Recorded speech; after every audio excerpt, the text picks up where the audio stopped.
What is same-face syndrome?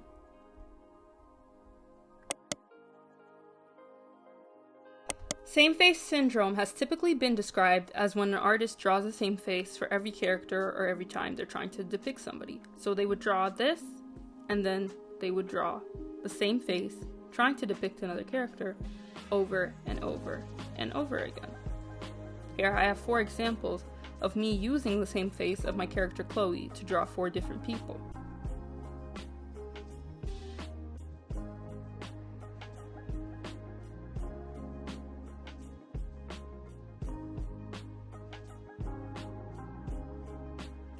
Tip 1 is change some features. While I started off with all the girls having the same features, I decided to tweak some things. For example, Chloe's small chin and round jaw became a wider jaw and chin on the second girl, giving her a more square face, and a pointy chin on the third girl with a sharper jaw. This way, there's a bit more distinguishing. It's not drawing the same face over and over, and it gives them a bit more distinct features.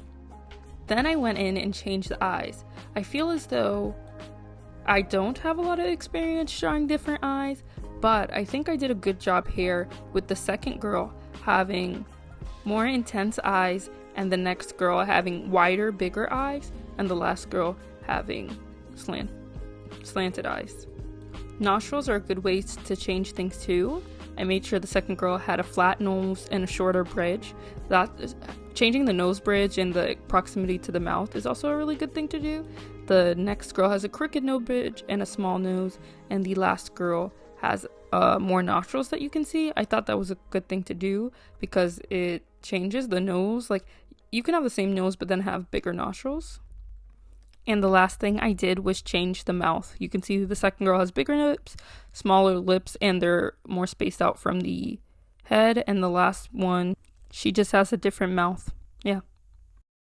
Tip 2, study different ethnicities. I've collected a board of faces that I found on Pinterest that have similarities but also a few differences. And the point of all of this is that you can use that same base and still make different looking people. Sometimes due to a lack of knowledge or unwillingness to learn, it can be a bit hard to represent different ethnicities, but if you were to just take a look at Pinterest or even just do this analysis yourself, you'll find out there's many different ways to represent different people, even if you're including some of those stereotypical features like a wide nose or almond eyes and certain things like that.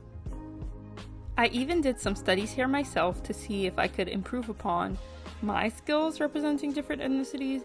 I didn't get to go too deep into everything, but I think if I did more of this, I'd be able to even improve on my character design.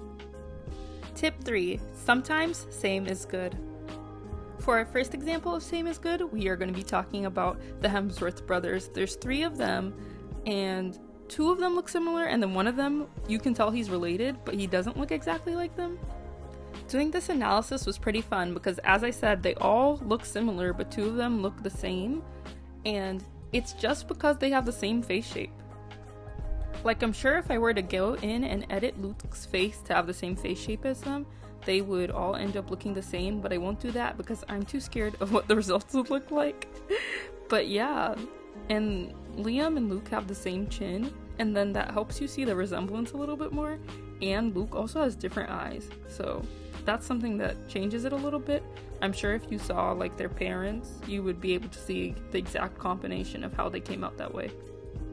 Our next pair of siblings are the Oolsen siblings. I decided to include them because they have a twin, but then also the eldest, I think Elizabeth is the eldest, also looks like them. If I'm wrong, I'm wrong, but I've never been able to tell the difference between Mary-Kate and Ashley, even though I grew up on their show and watched them all the time. And thanks to this analysis, I finally can. I don't know what that was. But as you can see here, they all really look similar. And the only difference is Mary-Kate, I think, has a wider face.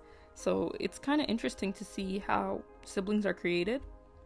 The last pair of siblings I will be talking about is Allie and AJ, one of my favorite musical bands out right now, and I've loved them since I was a young girl, and I've always been able to tell the difference between them because they don't actually look all that similar, but I didn't know which one was which until now. Because I'm just bad with names, I think. That's not true, I'm good with names, but sometimes I'm not. Anyway, back to the tutorial. From my analysis, you can tell that their faces are basically just two different, like, the most they have in common, I think, is the wide jaw and their eyes. But you, like, noticing that people have the same eyes, it always changes if you have different makeup on or anything like that.